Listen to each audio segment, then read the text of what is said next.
that I have talked to and received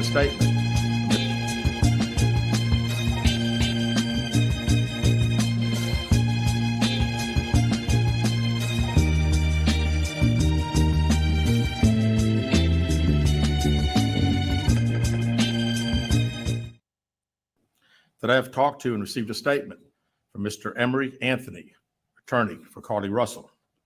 Mr. Anthony has scheduled a meeting for Carly to meet with investigators early this afternoon, but then I received an email stating that a statement was being provided by him on her behalf.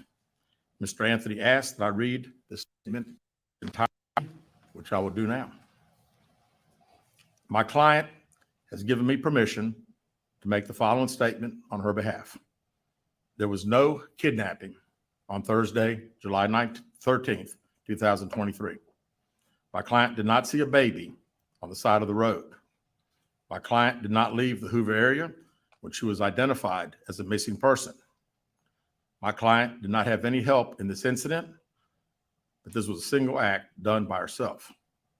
My client was not with anyone or any hotel with anyone during the time she was missing. My client apologizes for her actions to this community, the volunteers who were searching for her, to the Hoover Police Department and other agencies, as well as to her friends and family. We ask for your prayers for Carly as she addresses her issues and attempts to move forward, understanding that she made a mistake in this matter. Carly, again, ask for your forgiveness and prayers. Good morning and welcome to the National Newspaper Publishers Association's Let It Be Known. And as you saw there, the Carly Russell matter is officially resolved as a hoax. We're going to talk about that this morning. And also, they're trying to kill me. That was the 911 call captured from an unarmed Black man who was being attacked by a police K-9 unit. We're going to discuss that this morning. And Elon Musk has rebranded Twitter, but really has he? I don't know if he can use the X. We're going to talk about that as well. And the latest in the new developments in the Tupac Shakur investigation in Las Vegas. A search warrant was served, as you know, last week. And this week, it is talk that a grand jury has now been impaneled. We're going to talk about latest in the murder of Tupac Shakur. What's next for Carly? Well, as we said, we'll find out. And the school board in Missouri has revoked its anti-racism resolution after it famously drafted and passed a resolution in the aftermath of the murder of George Floyd. We're going to discuss all that this morning. We got the managing editor of the Washington Informer with us, Misha Green. We got Dawn with us to the break of dawn. Dawn Montgomery, all the way from somewhere in the South. She's all over the South. I'm in Decatur today. See, there you go. She's in Decatur. And look, Dawn, so Power 96, he says that he is checking in from Birmingham. It is SWAC Media Day. And he said they gave the wrong person access. How about that? How come you got a SWAC Media Day? Well, I stopped doing media days maybe 2 or 3 football seasons ago, but I'm wishing them luck. I know the SWAC Media Day, that was always one of my favorite ones to do. The SEC Media Days is a bit much, but like when you're doing SIAC Media Day, SWAC, and then CIAA, like all of those, like I think it's amazing that they're still going, they're still doing what they're doing. So shouts out to SWAC Media Day. Y'all have fun. Yeah, we got to get Power 96 on to talk about sports one day since he's doing the whole SWAC thing. I know Mimi knows some things about sports. I just know she's a sports fan. What's your team up to, Mimi? Look, well, first of all, let me just shout out because I am a native Washingtonian. I am very, very proud of the Washington Commanders right now. I have to shout out the home team because we are now under new ownership. A lot of people were screaming, nah, nah, nah, nah. Hey, hey, hey, goodbye to Dan Snyder. Yes, Snyder. I think we have been in a place where we've been a little cursed, if you will. I don't have another term, but we're turning over a new leaf. And always, and on top of that, with a barrier breaking owner, only 4%, but that is Magic Johnson. Irving Magic Johnson. So I shout out to Power 96 doing the good work at SWAC Media Day. There's a lot happening here. We just took a look at Howard and Bowie in particular and the work that they're doing in preparation for their football season. But I have to shout out the Washington Commanders. And Howard, speaking of Howard, Howard's homecoming is always something to see, right? It's always the big thing in DC. I've been to one Howard homecoming. That was years ago, though, before it really got really hip. Stacey, we got to change that. I'm just going to assign something for you this year. There you go. You have to do Howard homecoming. So ladies, let me ask you guys a question. Carly Russell. She's, of course, speaking of the South, the 25-year-old Alabama nursing student who claimed that she saw this toddler on the side of the road and she was abducted, et cetera, et cetera, et cetera. Now she's asking for forgiveness. It was, a hoax. I'm going to take it from this standpoint. If that was your sister, your niece, your daughter, what would you say to her? And I want both of y'all to answer that question and then say exactly whatever you want to say about it. We'll start with you, Mimi. Well, that is my sister. She is a member of Alpha Kappa Alpha Sorority Incorporated. So in many ways, she is. And I'd say, girl, what were you thinking?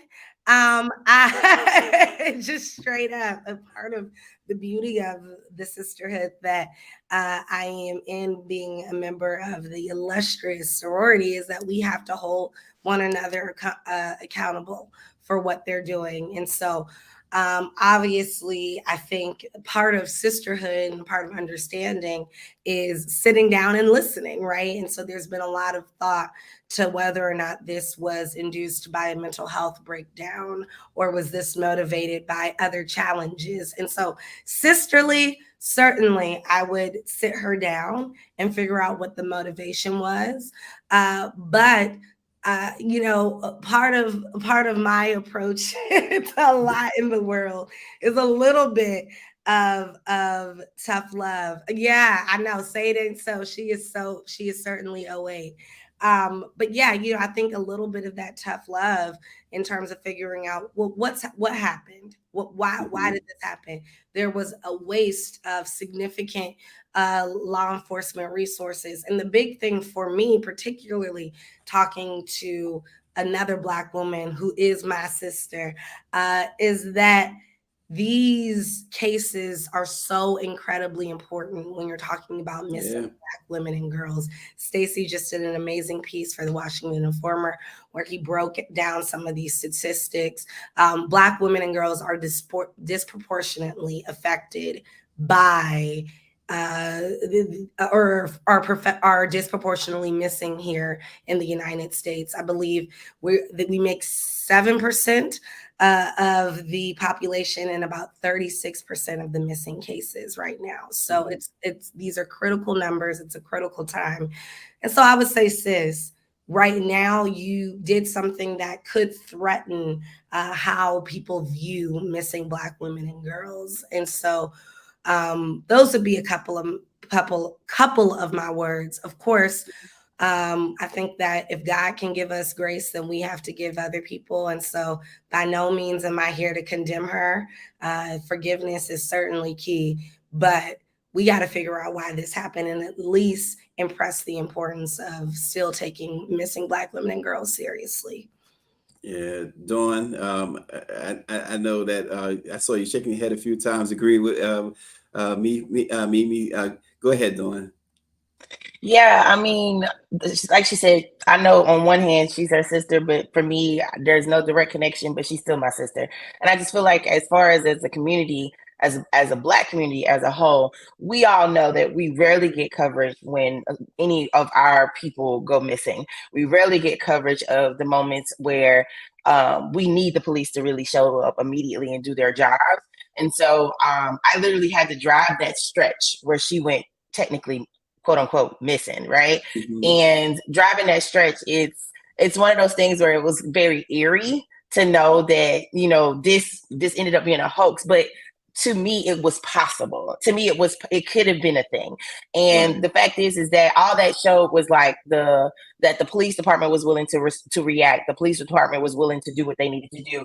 And as far as I'm concerned, yes, she's going to get forgiveness all day. Now, was she wrong? Did she make a mistake? Yes. Do we need to know why she did that? Yeah, you need to tell us, girl, because, and when she's ready, because if she had a mental health breakdown, if she had, some type of panic attack, if she had something that created some type of trauma in her to create this moment, let's give her some space. Let's like what Misha said, give her some grace, because as far as I'm concerned, there are a lot of situations where what if the police had have shown up and she was having this mental breakdown and she was acting irrationally when they pulled up? Like, we don't know how that would have been, because if they would have realized that there was no baby, that there was no situation, that there was nothing happening, how were they going to respond to a Black woman in the middle of nowhere in the middle of Alabama? So there's so many other ways that this could have played out. I'm grateful that she is safe. I'm grateful that her family can be there for her. I don't really care to hear from her ex-boyfriend, because he could have just sat there and ate his food. But overall, for her, we just need to show her grace the same way that they would have shown a white woman if this had been a white woman in this situation.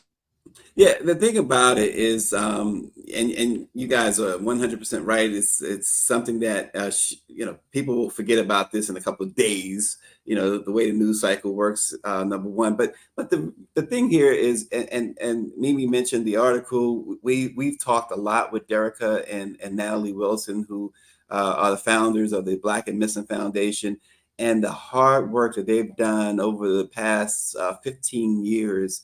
To try and bring attention to the plight, particularly of Black and missing women and girls.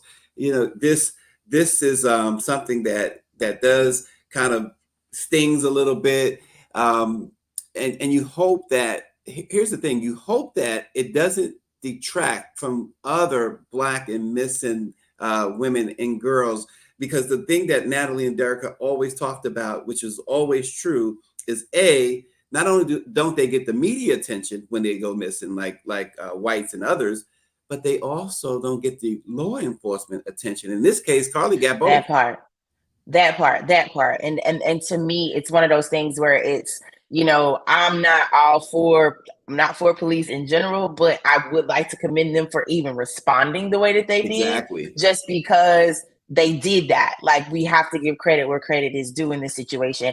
And I feel like if we're going to be very transparent, very 100% just honest about this overall thing of whether or not this will happen for another Black woman, these people are going to choose whether or not they want to look for us or not. I mean, even Mike V just brought up a case that happened in St. Louis last year, where a lot of us were questioning why they never believed these Black women when they went missing, when one escaped, and then all of the things that was happening.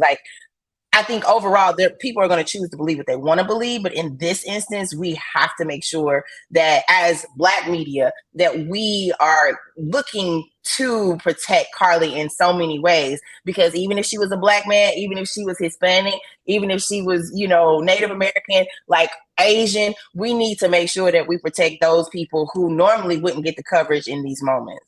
Yeah. But it does make me wonder, though, was Carly's story so incredibly latched onto by police in the media because there was that narrative about a young white boy being involved in the process? This of course. And the area, you have to think about the area too. That's Hoover, a missing child on our interstate or our highway. Oh no, we gotta go find that. And let's be honest, that was a huge motivator, because if there was a Black woman who went missing looking for a young white baby, yes, we need to find the baby. Even if it was one of those things where they're like, we need to find a baby, but we still need to say they responded, because at least they responded, because we know in so many other situations they would say, oh, give it a couple of days, or oh, you're gonna have to wait before you gotta let a certain cycle of hours go by before we can actually send out the troops, basically. But overall, I just feel like, let's not forget that part about it. and make sure that we shed light on that. But at the same time, be mindful, like they were still looking for this woman. Yeah.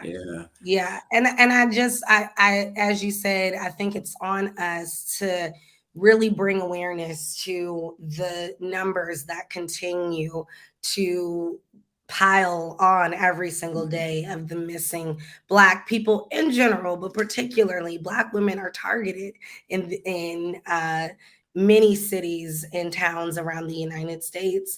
And again, I hope that this raises awareness to the fact that we have to take missing Black women and girls seriously.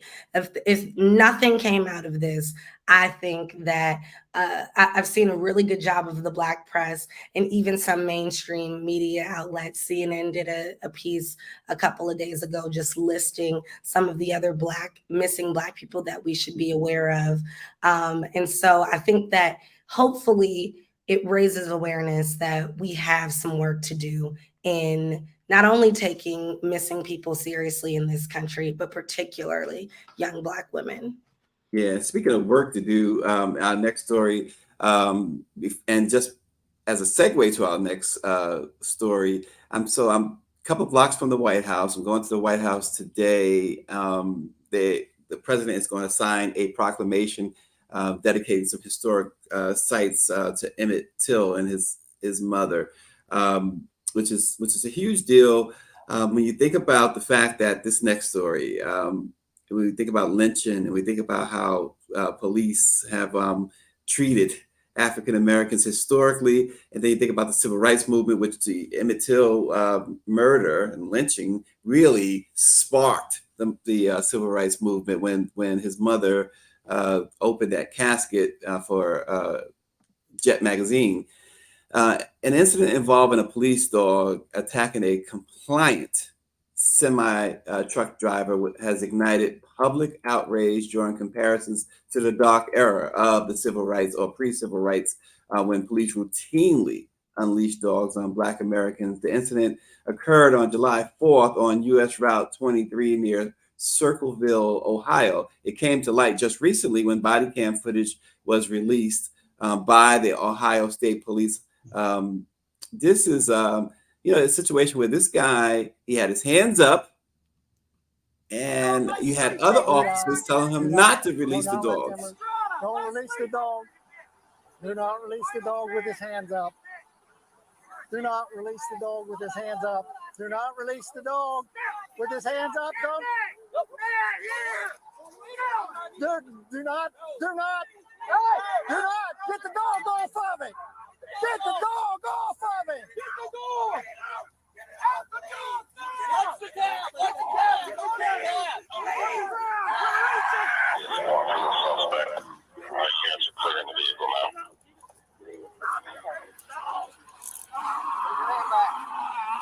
Put your hand back. Give me your hand. Give me your hand. Bro, I have handcuffs on. What am I doing to you? You could kick somebody. I don't want you to kick anybody. I'm not gonna kick nobody. I just got bit by a dog. I understand that. Man, you don't understand. You don't understand. Did you get bit by a dog? Do not get the dog off of it. So here's the part of the startling thing about this is you actually had other officers saying, don't do that, telling this one officer, the canine officer, don't do that. And yet, of course, there's always that one, right? There's always that one. And it's very frustrating because one of the things we're probably going to hear is how maybe the dog got away from him. Now, let me tell you something. One thing I've known about these animals, especially animals that have like owners that they trust and that they listen to, they're just not going to randomly just outrightly, attack somebody. And I mean, even though we've seen police officers, the history of police officers and the canines attacking, Black and brown people in certain instances, like this is one of those things where you intentionally allowed that dog to do what it did. And the fact that we hear from all of the other officers standing around, which in my opinion should have actually put their guns down and reacted to help this Black man, to help get that dog, to help remove the dog away from him. But they didn't. They stood there and they watched it. So, I mean, on one hand, while I can commend, Hoover PD or whomever responded to going to go look for Carly. On this other hand, I'm like, no, y'all need some type of like punishment. Y'all need to be disciplined for that. Because in my opinion, if it were me, the dog might have caught a couple of strays because I would have shot towards it or something, like, you know what I'm saying? Like scared it for the most part. And it's just very frustrating because why would you let the dog like do what it did to him, versus like just really listening to your peers? And that goes to talk about the culture of police. Like literally, they think of themselves first and foremost, and then secondly, it's like you knew that dog, if you released it or if you even gave it a nudge, that it was going to do what it did. And so in my opinion, that was like that was premeditated, like you knew. So it's very frustrating to see that video and to hear him, crying out for help, and everyone else is just standing around, when in that moment those highway patrolmen, they could have done something more. Yeah, Amisha, and then they're not only cuffing him, but apparently they're putting leg restraints on him too after he's been bitten. Yeah, it's just a case of watching poor decision after poor decision being made in what should be, again, protecting and serving. And so we now know that we have a compliant suspect, if you will, in this case.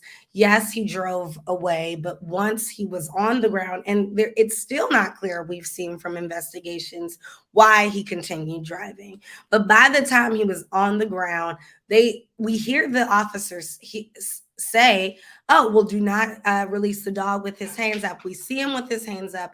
Even once he's on the ground, he's pretty much immobile because he's in so much pain on top of the restraints that they put on. And as Don so eloquently said, by the time they finished releasing the dog or getting the dog off of them, they should have been attempting to provide clear first aid. They say that first aid was provided afterwards, but not when you're trying to restrain a man's legs.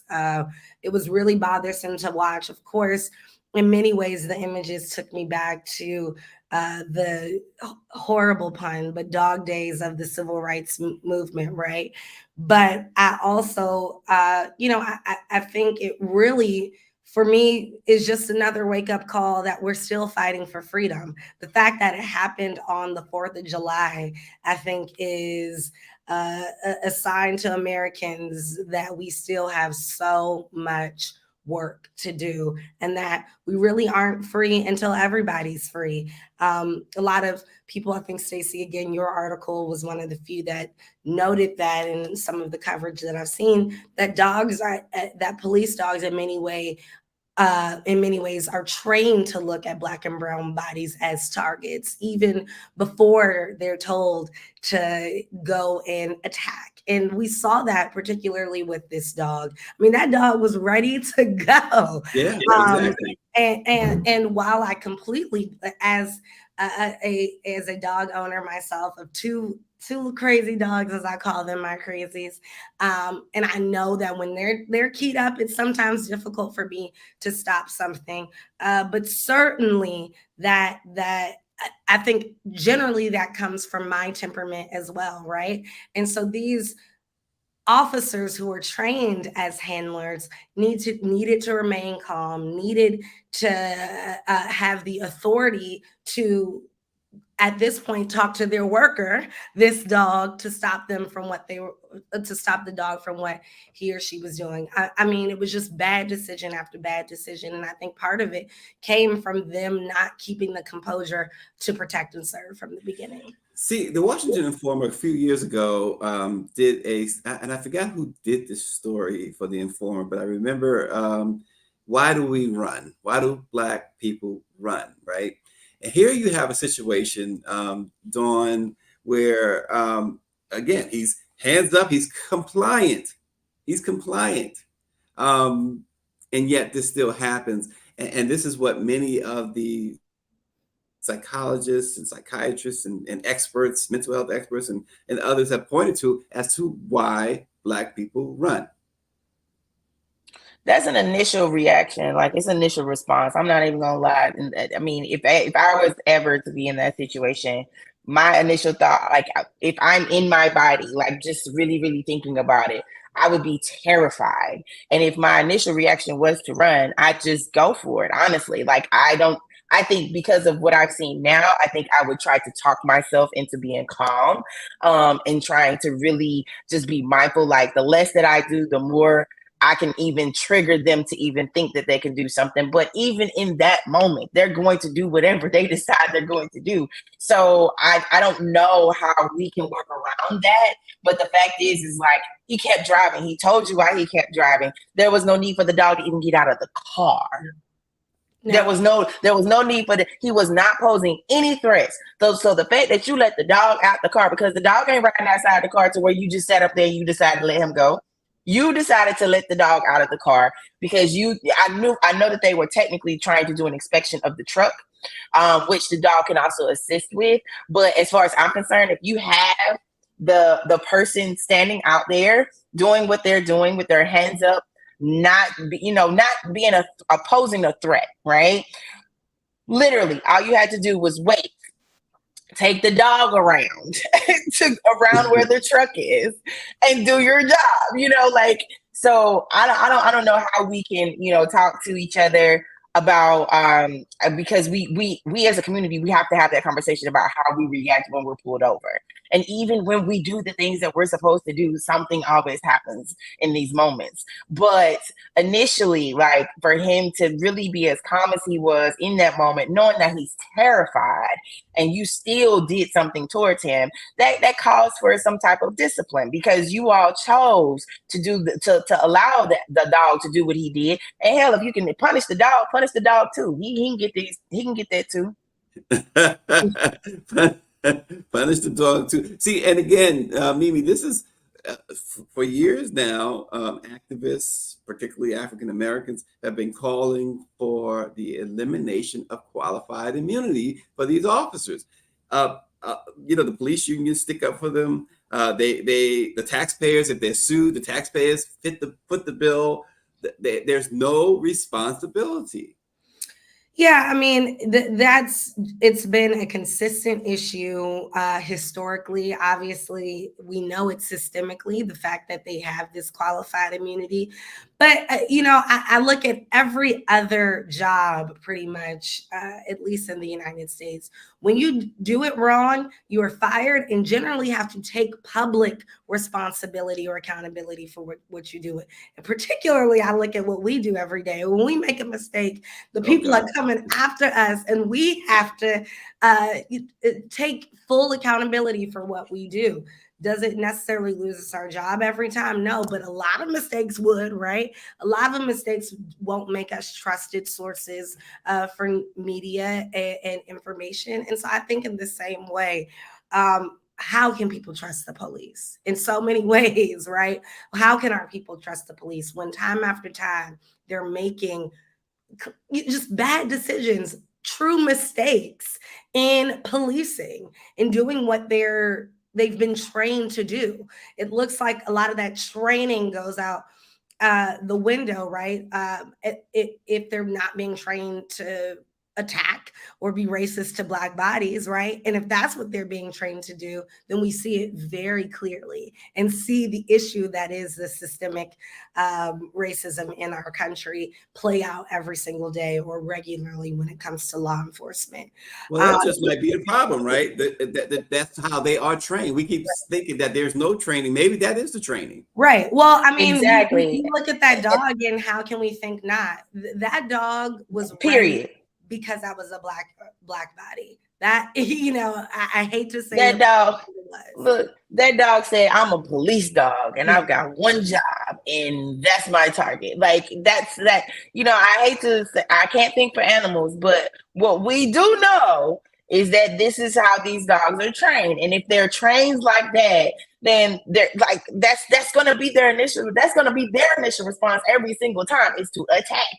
They see a Black or brown body, they're going to attack. The same way that the police officer that leashed that dog out on this Black man, that's what they do. And so if we're talking about that and we're shedding light on this situation, we have to continue to kind of like put a spotlight on the culture, police culture. How and I mean, I'm out here in DeKalb County where they're trying to create, you know, a whole cop city and Yes. posing it as we've got to train officers. No, the hell you don't.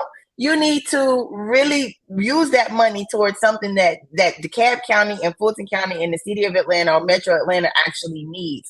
And in a lot of these situations, if we had the money or the resources for mental health supports, or we had somebody else responding to some of these initial calls before the police arrives, then there wouldn't be a lot of us dying when we are calling for help or when we are stopped for minor traffic stops, like things of that nature. So it's very, very frustrating just overall. And the dog need to be punished. The officers standing around need to be punished. The officer who leashed the dog needs to be punished the most because he took the dog out the car and he was probably whispering in his ear, "Now we ain't gonna get him, but we gonna get him." Now wait a minute. Well, look at Southbound 3000. It says something I think is interesting. It says, is PETA really doing their jobs? They say don't abuse animals, but attack humans. Something ain't right. Yeah. So where does PETA stand on this? Right. We Where gotta does these ask PETA that. organizations? Yeah. Right. Right. Where do they stand? But here's the thing: one thing that we do know, and we have to be very honest with ourselves, if something happens to an animal, if something happens to a dog, if something happens to a cat, something happens to these animals, white people will get up in arms about them first before they get up in arms about a black or brown body or minority that has been harmed in such a way. So yes, we should be asking PETA these questions, and I'll tweet them a little bit later. What y'all gonna do about talking to the police and how they train their animals? Because that can be an abusive situation for them. We don't really know that. Nobody has really asked that question, in my opinion. Dawn, look at that photo there. They memorialized the history of attacking Black people. Look at that. That's ridiculous. But we're supposed to sit up here and think that wasn't, that was an accident. Oh, my bad. The leash got away from me. No, you knew what you were doing. But I also, Southbound 3000, you have a great comment. But what comes to me immediately is that we've always seen that PETA folks prioritize, I think, animals over some of the other challenges happening. I won't say PETA folks, because let me take an organization out. It seems like animal rights tend to be sometimes more important than the rights of Black people, and animal lives being more value than Black lives. I think that statue right there says it all. At least historically, Black people have not even been seen as a full human. And so in many ways, yes, it's up to these other organizations to call out, like Don said, some of the training that might be even happening. We don't know how abusive they're being in training up these police dogs or these animals who are used as part of law enforcement. But I also think we know the truth. People don't value Black lives like they value animals often in this country. Yeah. Well, Mike V puts the punctuation mark on it. He says these police dogs are also not trained in English. They are trained in Dutch, a European language for a European colonial agency over African people. Really, really interesting. Also, what's interesting, and we've been seeing a lot of this since the George Floyd murder and the national reckoning, so-called national reckoning that followed the killing of George Floyd. About 2,000 protesters took to the streets in the St. Louis suburb and urged the mostly white Francis Howell School District to address racial discrimination. The school board responded with a resolution promising to do better. Well, now the board, led by new conservative board members elected since last year, has revoked that anti-racism resolution, and copies of it will be removed from school buildings. The resolution passed in August of 2020, and it states, quote, pledges to our learning community that we will speak firmly against any racism, discrimination, and senseless violence against people regardless of race, ethnicity, nationality, immigration status, religion, sexual orientation, gender identity, or ability. We will promote racial healing, especially for our Black and brown students and families. Now that resolution is going in the garbage can. And that's what you're going to start seeing across America. Because what we've seen is how a lot of these DEI experts, staff members that were hired on after, George Floyd's murder, they've all been fired. They've all been laid off. These programs are non-existent. I mean, it's becoming a thing. And I want people to be mindful. We always talk about local elections. And I think that that's one of the great things about Black media is we highlight and we talk about all elections and we talk about the importance. But I think for Black media, it's so important for us to continue to tell people you need to vote in your local elections. And one thing about those local elections is you get to elect who's on a school board. You get to find out what they're voting for, what they're talking about, what they're doing. You get to place people on a school board to where something like this would not happen. Now, I know for a lot of us, we work, especially parents. We work, we may not have time to go to some of these school board meetings. But one thing that I loved about my grandmother, the late Reverend Dr. Gertie Smiley, is that she was a community liaison for the Black community in Petal and Hattiesburg, Mississippi, respectively. And what she did is she worked, she was a pastor of a local church. She made sure that she was in connection with, working families. And a lot of these families could not go when their students or their child was being disciplined at school. They couldn't be there. So what they would do, they would call my grandmother, and my grandmother would drop whatever she's doing and she would show up to represent the family. Now, in the school board meetings, my grandmother would designate a group of people that would consistently show up and make sure that they could go back to their communities and talk to everybody about what's going on. I think we need to get back to that, because that's something that I grew up seeing. I've talked to other people who have lived across the South in the midst of some of these school board meetings that have been made national news, where in some pockets of a small town or some city where they came from, that was the same thing that they knew. There was always that one person who made sure that everybody knew about city hall meetings, town hall meetings. What was the city council voting on? The city council meetings, all of those things, and even school board meetings. We need to show up because this is what's happening. This is the long game for the GOP and their side. And I just feel like this does nothing but give us a preview of what we're getting ready to see swipe across, take over America. And people got to get ready because you have every right to vote these people in, or these people have been voted in, and you have every right to vote them out. If you weren't active in a school board election, you need to get active. If you have a little bit of time to yield or give to be on a school board, please put your name on the ballot, or please tell your people to vote for you. We need to take up more space along the lines of being mindful that they're taking over education.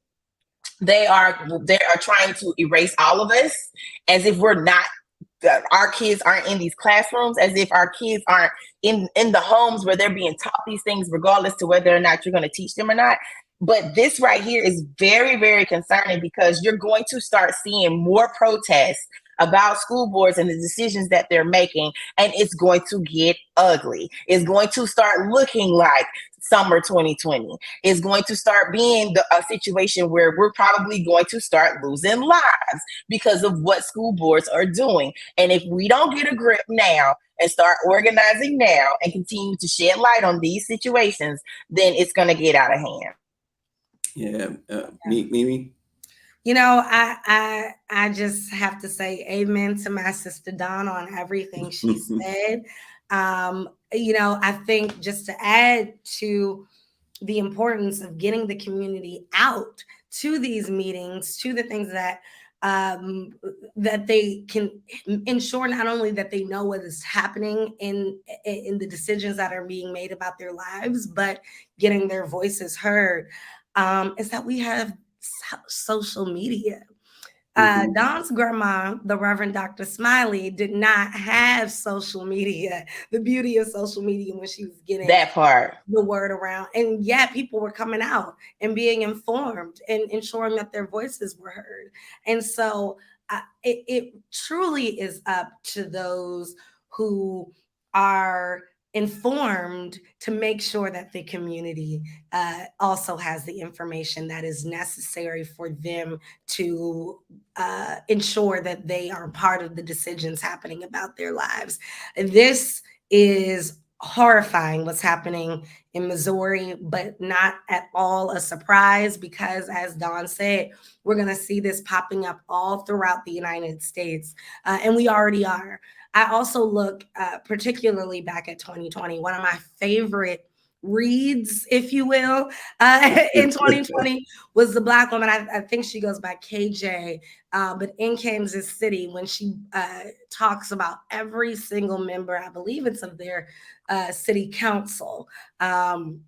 But I mean, she just reads them for filth and blood and everything, and the racist leaders that they are.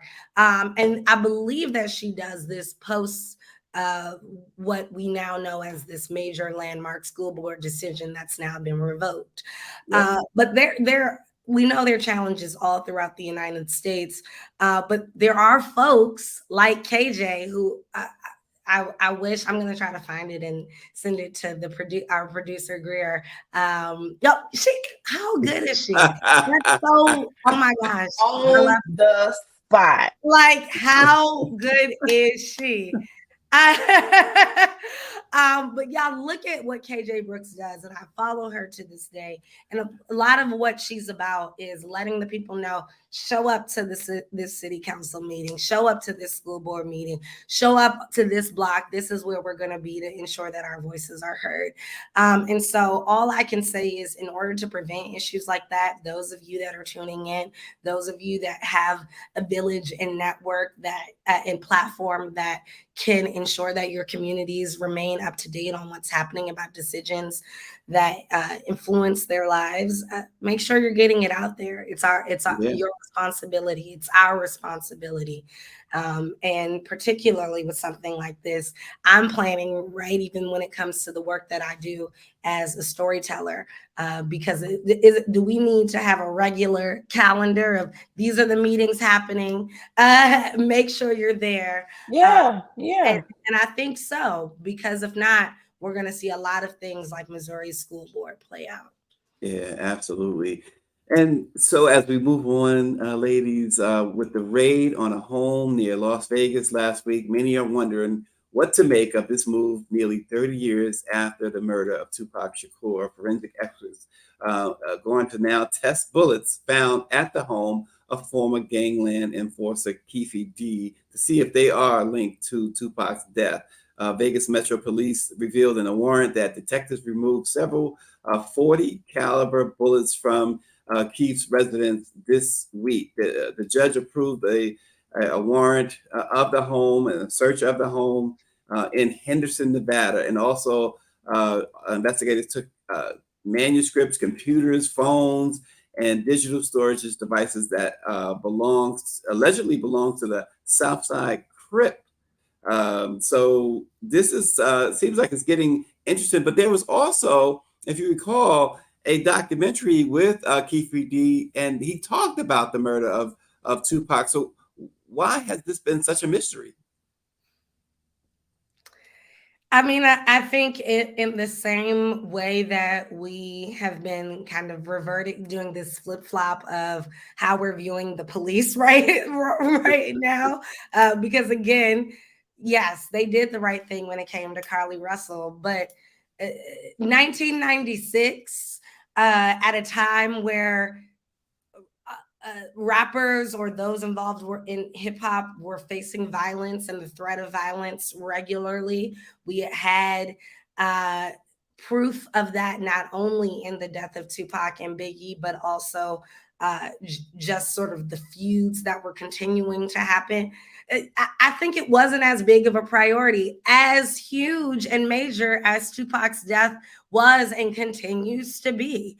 I think that when you're talking about potential gang relations and gang violence, there's a lot of inside things that even officers don't want to necessarily touch, and particularly a lot of people on the inside who won't talk or who won't give the type of probable cause information necessary for an arrest to be made. And then, I don't even know if this is worth anybody's time, but I'm going to say it. It doesn't help that I have talked to people who even I know, love, and trust, who are still on the "It's Tupac Day" train. That conspiracy, I just don't think serves anybody. The assumption should be that we lost him 27 years ago, and that there needs to be an answer and justice served for the loss of such a young, incredibly talented life. So that at least that's where I start in all of this. Is that I don't think it was as big of a priority as it needed to be ever. And I think, again, I love that I keep going back to Stacey Brown's writing, but but he does a great job in touching on the fact that I think looking at Jay's passing and now having an arrest for it and more answers, I think allowed for the Las Vegas Police Department to kind of say, all right, well, we got to get some answers because it's been 27 years. I think when was Jam Master Jay's passing, Stacey?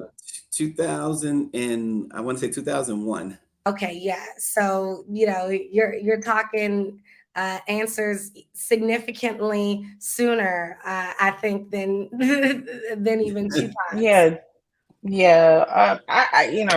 Jam Master Jay was 2002, October 2002. Yes. Okay. I'll never forget that. So first of all, what's his name? Keefe D? Yeah, him. Why would you go and be on interviews and talk about your presence and all of the things and not think that these people are not going to come and search your house? Let's start there. I feel like I do agree with Misha that there was no significance or importance for the police to kind of find who killed Tupac, because we also have to remember that East Coast, West Coast stuff that was happening between Biggie's death and then Tupac's death. And to me, as a whole, I feel like the government, because there are those of us who believe like the government is involved in some form of fashion. I feel like they kind of let it die down after like a couple of situations, like because there was a gang member who they were trying to put it on, but that person ended up dying due to gang violence like a couple of months later. And so in this situation, I feel like we do need justice to be served. We do need to know what happened on that night. But at the same time, it's we have to shed light on the fact that there are people that are doing the due diligence now. There are people, there's a young woman, I don't know her specific name, but she has a podcast called Tupac's Murder Was His Case. And she kind of highlights and she talks about that entire time in that case. And to me, with some of these podcasts, there's somebody listening to where they're like, now, wait a minute, something does not add up. And I just feel like that this is one of those moments where we have to tell the kids because it's technically their generation, because they're doing the research and they're wanting to know more, right? We have to tell the kids, please continue to look into stuff like this, because there's somebody who not only was Keefe D just on television or doing interviews and doing all of the things talking about this, but there's possibly somebody who looked into court cases, looked into, certain things that was happening during that time to kind of find a connection. And so, I also feel like in a lot of these situations, as some of our people get older, I feel like this, about various people, they just start running their mouths. Mm-hmm. And it's like, eventually you're going to find out who did what. So I don't see anything wrong with them utilizing the resources that should have been utilized back then to find who did this now. And we need to know if Keefe D knows more than what he's putting on, because if you can sit up here and you can brag about being on site of this like just horrific night for hip hop as a whole, then I feel like you actually may know who did this, or you may know how to get to the person. So yeah, I'm hoping that they can solve it. But I also just as a media person, I want to be mindful that we shine light on people who have these podcasts that are doing a deeper dive into cases like this, to where the police department is like, okay, now we saw this person on the interview, we heard what we heard on this podcast. Okay, we might need to do something about this. Yeah, Keefe D wrote about this too, and he wrote that a lot of he and other gang members were upset with Tupac anyway. They said that he made erratic moves, and also he pretended, in their words, he pretended to be this gangster, and so they wanted to teach him a lesson. But Power 96 says Diddy might be a little worried right now. So, and that whole narrative with Diddy has been going around for a long time. A very long time. For a very long time. So I'm with him on that. Like, I feel like even with Diddy, we're probably watching him go through his third or fourth midlife crisis. And and that's just me being nice about saying that. I just feel like he really needs to watch some of his associations and some of the people that he's been involved with and all of the things. And I mean, even like what we've seen with him and Ciroc more recently, like, you know, and Deleon specifically, you know, like, it's like, sir, there's always some type of bad business happening around you. Like, so I want him, it's cool to shine a light on the fact that, yeah, Diddy should be worried. And I'm just gonna be on the hopeful side of things and just hope and pray that Diddy didn't have anything to do with something like that. Yeah, absolutely. And you know, to Keefe D's comments about Tupac, I think that we see so much, again, Don, great point, that podcasters and media folks have been really diving into who Tupac was for the past 27 years. And I think a great way, just this year alone, I've seen Dear Mama, which I thought was a beautifully done documentary series. It was phenomenal. And so, you know, I think no matter what Keefe D says, we see who Tupac was. We learned that he was in many ways an erratic kid because he was a kid and angry about what was happening in the world and reacted to things as such at times. He was by no means a fake gangster. Tupac himself has admitted to shooting at people, but a lot of that came correct. I was gonna say, if he was fake, I believed it. You know what I'm talking about? Like, because baby.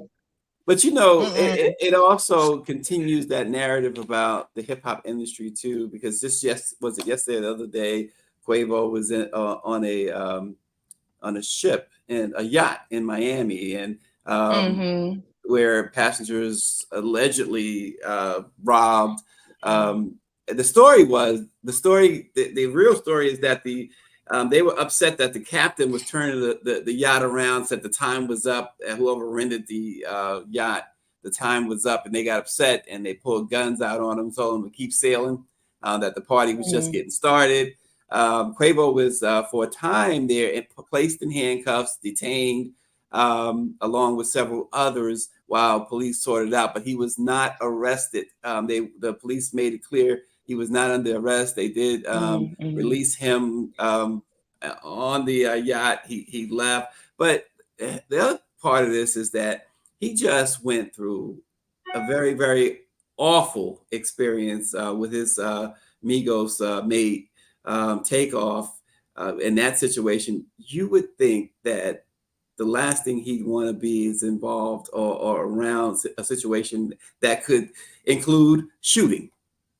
I think, unfortunately, we see time and time again, as with Tupac, as with Biggie, as with, unfortunately, it's looking like playing out when it comes to Quavo, is that when you've been involved in such violence, you feel like there's this now constant threat. And so guns are going to be around, maybe even more guns, as opposed to necessarily separating yourselves from the situations. A lot of these people have been making money together since the very beginning, and having a crew of folks that they trust, but don't know how far to trust or who all can be around. We've all been in settings and doing interviews, et cetera, where these celebrities are surrounded by tons of people that they know, and so but not necessarily tons of people that they can trust. And so while it doesn't necessarily make sense, right, to the person who is saying you just lost your nephew to senseless gun violence, Quavo, why are you around these people? We see it happen time and time again where they feel like in order to be protected, more guns are around.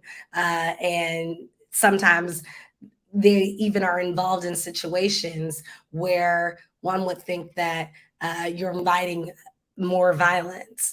On top of the fact that I look at Quavo and I don't know how he's going on, and I see him at these parties and doing these things because he's in mourning.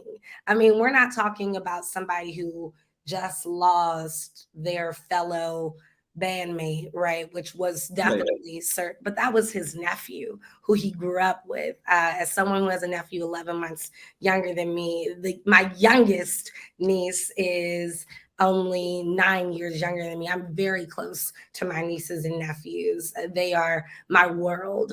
And I can't imagine what somebody like a Quavo is going through. And so again, just to circle back to Tupac, right? People wonder, well, why were you around all those people? Why did blah, blah, blah. He had been attacked so many times. He had been jumped. He had been shot at. He had been stabbed, that he was around these situations because he was protecting himself in many ways. And I know it doesn't make sense, but we see it play out in the hood and in Hollywood. Yeah. Well, we will see what happens with this investigation. Hopefully there will finally be some closure there, just like with the Jam Master Jay situation. I just remember Jay's situation so well. Dawn had to correct me on the year, but it turned out, and I think I said this before, that when Jay was being killed, I was actually steps away down the block. I didn't know it at the time until the next morning. And wound up covering his funeral. And at his funeral, I just remember, and his funeral was only blocks away from where he was killed, by the way. And looking up, there were SWAT teams on the roofs across the street from where the funeral was taking place. So it makes you wonder, you said earlier about everybody else's involvement, law enforcement's involvement. It makes you wonder, I mean, why was that going on? Jay was not known as a violent person, or he was not even known to hang with violent people. Not at all. Not at all. And even for the attendees, like, you would think that this is a funeral. Like, like, what are you expecting to go down or happen here? So yeah, that's difficult. That's very difficult. Absolutely. And we can't be losing Mimi's face now. Come on. Can't be doing that. But Dawn, before we go, we have to talk about X, or the artist formerly known as Twitter. We don't have to do that. No, I really hope that it's one of those cases where it's going to be a blotched, rebrand, just because it's like, literally, if Microsoft owns X, Microsoft does not need to sell that to Elon. Like, hold on to that, keep it, or figure out how to buy Twitter from him, something, because Twitter has been trash since that man has gotten it. Well, you said buy. Let me just say this. You said buy it from him. He's made it purchasable, if that's the word, because the price he paid for it was extremely more than what it was worth, and he's lost so much money on it.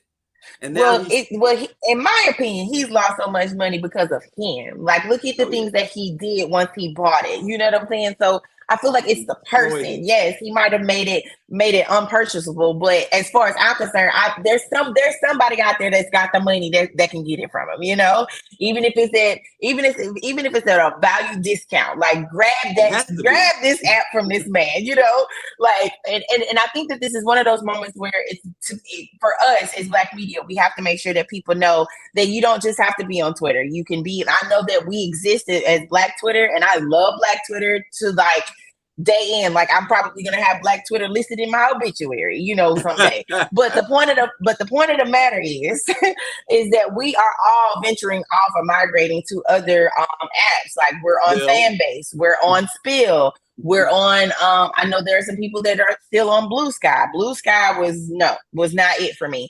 Some of us are still on Instagram. A lot of people are still on Facebook. I'm no longer on Facebook, and that's fine. But I feel like it's just important for us as a Black community on social media that we continue to make sure that we are in spaces where we can find our information, where we can get our news, where we can update each other and inform each other on what's going on, because that's what they're trying to kill before this presidential election. They are trying to keep us from being able to do this, and they're doing their very best. They're doing their very best, but I just feel like if all of us have, and I know that it's a lot because most people got 2 or 3 accounts out. You want to unmute, Dawn?